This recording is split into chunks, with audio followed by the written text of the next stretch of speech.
E hoje eu estou aqui na RE/MAX, a imobiliária onde eu estou trabalhando aqui na Espanha, uma das maiores redes imobiliárias do mundo. Eu vim falar um pouquinho para vocês sobre o mercado imobiliário aqui na Espanha. Um breve resumo das principais diferenças entre o mercado brasileiro e o mercado aqui da Espanha. Uma das coisas que mais nos perguntam para o nosso canal em relação ao trabalho. Brasileiros que estão no Brasil, outros que estão em Portugal ou até em outros países estão pensando em se mudar para a Espanha, e a maioria dessas pessoas está nos perguntando como é que está a questão do trabalho. A gente está preparando uma série de vídeos para postar a partir da semana que vem, onde a gente vai falar um pouco mais sobre essa questão de trabalho. Então, tá, pessoal, muitos de vocês já sabem, eu sou profissional do ramo imobiliário já há 10 anos. Trabalhei 3 anos em Florianópolis, depois abri a minha imobiliária lá no Rio Grande do Sul, a Proeza Imóveis. E hoje nós estamos atendendo lá na cidade de Feliz, trabalhamos com intermediação de imóveis, construção e fazemos loteamentos. O que eu vou falar para vocês aqui é baseado na pesquisa que eu fiz e também nesse treinamento que eu estou recebendo aqui na empresa RE/MAX. Quais as principais diferenças entre o mercado imobiliário da Espanha e do Brasil? No Brasil você faz um curso de 6 meses que se chama Técnico em Transações Imobiliárias para você ter uma habilitação e ser um corretor de imóveis. Aqui na Espanha é diferente. Qualquer pessoa pode começar a trabalhar como corretor de imóveis, de um dia para o outro. Basta ela estar legal aqui no país e ela deve abrir então um autônomo, se cadastra como autônomo e no dia seguinte já pode começar a atuar como corretor de imóveis. Na Argentina, segundo o meu chefe me explicou, na Argentina você precisa estudar até 3 anos para ter habilitação e autorização para atuar como corretor de imóveis. Como esse mercado não é regulamentado, não é tão profissionalizado como no Brasil, por exemplo, muitos proprietários acabam vendendo a sua moradia direto, ou pelo menos tentam vender diretamente os seus imóveis. E acontece também às vezes que o corretor acaba competindo com os porteiros dos prédios, certo? Porque é um mercado que ele realmente não se profissionalizou. Claro que aqui existem milhares de imobiliárias, muitas redes imobiliárias americanas aqui, por exemplo, a RE/MAX, a Keller Williams, a Century 21, são grandes franquias que possuem imobiliárias no mundo inteiro. Aqui a comissão, em média, é 5%, muito parecido ao Brasil. E eles utilizam nas imobiliárias um sistema interconectado entre todas as imobiliárias, tá?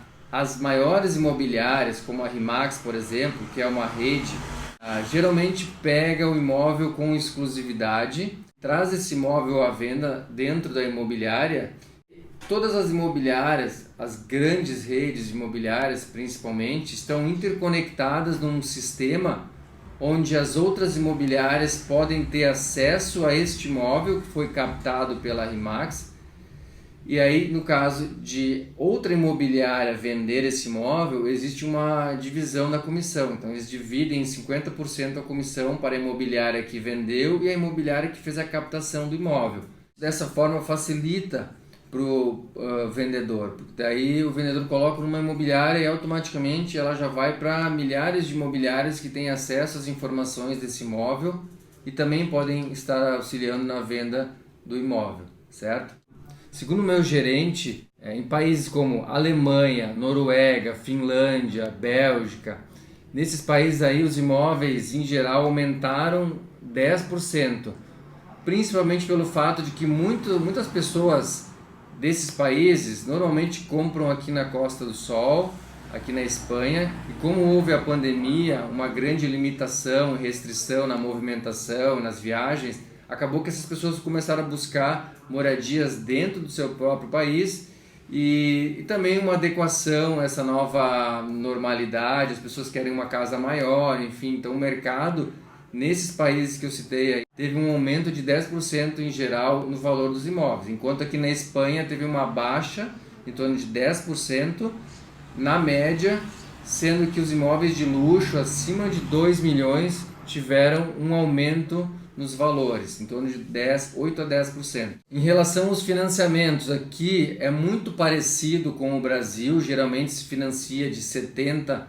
a 80% do valor do imóvel. A grande diferença é que aqui a taxa de juro anual ela é em torno de 2%.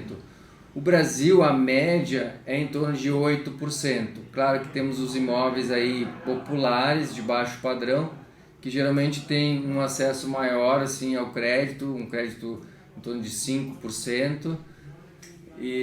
Mas assim, em geral, o que acontece? Aqui é muito mais barato o juro anual, em torno de 2%. Porém, também aqui nos bancos você não pode deixar dinheiro investido que não vale a pena. Praticamente não tem retorno se você for deixar o dinheiro no banco. No Brasil a gente sabe que, pelo menos até ano passado, muitas linhas de crédito te davam aí em torno de 1% ao mês, se você deixasse o dinheiro investido lá. E aqui não, aqui acontece que você vai conseguir aí em torno de talvez 2% ao ano. Então existe essa grande diferença entre o Brasil e a Espanha em termos de investimento no banco. E isso faz com que as pessoas invistam mais o seu dinheiro em imóveis. Daí até em torno de uns 6% ao ano se você comprar um imóvel e deixar ele alugado. Como é que está o trabalho aqui na Espanha? Muitas pessoas têm nos perguntado sobre esse assunto aí. Muitos brasileiros querendo migrar para cá, viver aqui. E nos perguntam como é que está o mercado de trabalho. É fácil conseguir trabalho aí? Isso é uma questão bem complexa, é muito difícil eu falar uma coisa para vocês, porque vai depender de vários fatores. Aqui na Costa do Sol, eu diria assim, na minha opinião, é muito importante que você fale inglês e fale inglês fluente.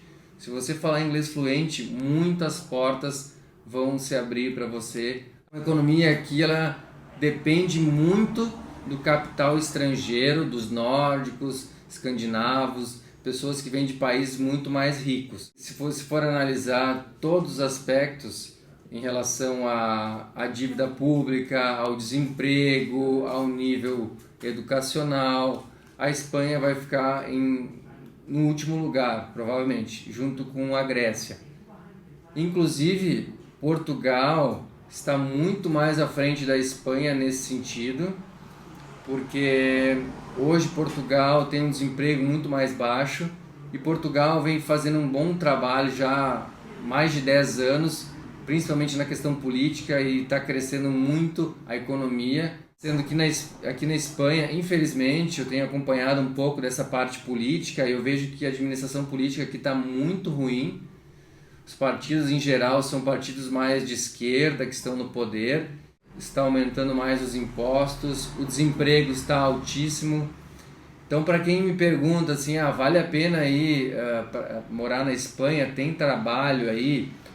Eu diria que nesse sentido a perspectiva não é boa, porque a tendência é que esse ano o desemprego aqui chegue a 18%.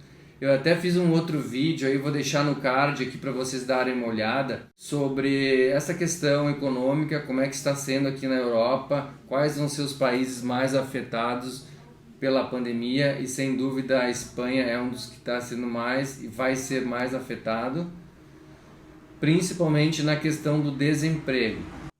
E é isso aí, pessoal, esse foi o vídeo de hoje. Eu agradeço muito a participação de vocês.